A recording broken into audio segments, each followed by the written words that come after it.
Hi hello అందరికి నమస్తే. Welcome back to review నాకు యూట్యూబ్ ఛానల్. పోతే ఈరోజు నేను రాబిన్ హుడ్ మూవీ రివ్యూతో మీ ముందుకు వచ్చాను. బేసిక్గా సినిమా అంటే ఒక ఎమోషన్. శంకరాభరణం తీసుకుంటే ఒక భారతీయ సంగీతం అనే ఎమోషన్తో శంకరాభరణం ఉంటుంది. అన్నమయ్య తీసుకుంటే భక్తి ఎమోషన్తో సినిమా ఉంటుంది. అమరన్ సినిమా తీసుకుంటే ఒక దేశభక్తి ఎమోషన్తో సినిమా ఉంటుంది. Sitaramam recent blockbuster court movie తీసుకుంటే ఒక ఫీల్ గుడ్ లవ్ ఎమోషన్ ఉంటుంది. ఏదో ఒక ఎమోషన్తో సినిమా ఉండాలి. ఏ ఎమోషన్ లేదు సినిమాలో. అహనా పెళ్ళంటి సినిమా తీసుకుంటే కామెడీ ఎమోషన్తో సినిమా ఉంటుంది. అట్లా ప్రతి సినిమా ఒక ఏదో ఒక పవర్ఫుల్ ఎమోషన్తో సినిమా ఉంటుంది, ఉండి తీరాలి. రాబిన్ హుడ్ సినిమా తీసుకుంటే ఏ ఎమోషన్తో సినిమా డైరెక్టర్ తీసాడో అర్థం కావట్లేదు అసలు. రాబిన్ హుడ్ సినిమా తీసుకుంటే ఏ ఎమోషన్కి ఆడియన్స్ కనెక్ట్ అవ్వరు. ఒక లవ్ ఎమోషన్ కానీ, ఒక కామెడీ ఎమోషన్ కానీ, ఒక హార్ట్ టచింగ్ ఎమోషన్ కానీ ఏది కనెక్ట్ అవ్వరు. హీరో క్యారెక్టర్లో కన్సిస్టెన్సీ ఉండదు, విలన్ క్యారెక్టర్లో కన్సిస్టెన్సీ ఉండదు. విలన్స్ని ఎంత బఫూన్లా చూపించాడంటే అసలు. విలన్ గంజాయి బిజినెస్ చేసుకోవడానికి లైసెన్స్ కావాలి. అరే బాబు, విలన్స్కి గంజాయి లైసెన్స్ ఎందుకు రా? విలన్కి వాడు తలుచుకుంటే ఏదైనా చేయొచ్చురా బాబు.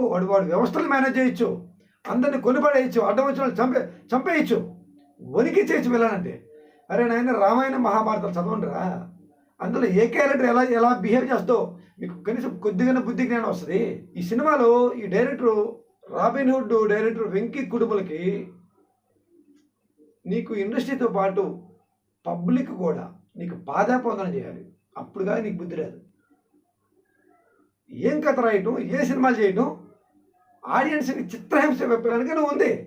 వెంకీ కుటుంబల నిజమైన విలనిజం అంటే తెలుసా?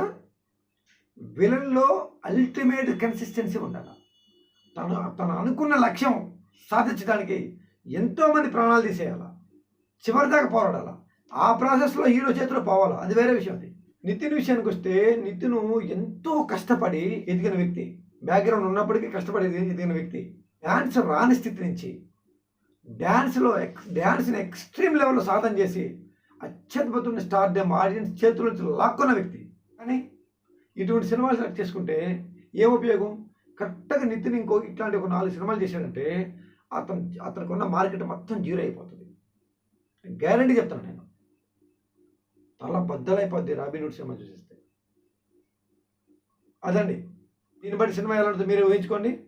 మరో వీడియోతో మీ ముందుకు వస్తాను. Bye bye. నాకు భరత్ రెడ్డి. నా వీడియో మీకు నచ్చితే లైక్ చేయండి, షేర్ చేయండి, కామెంట్ చేయండి.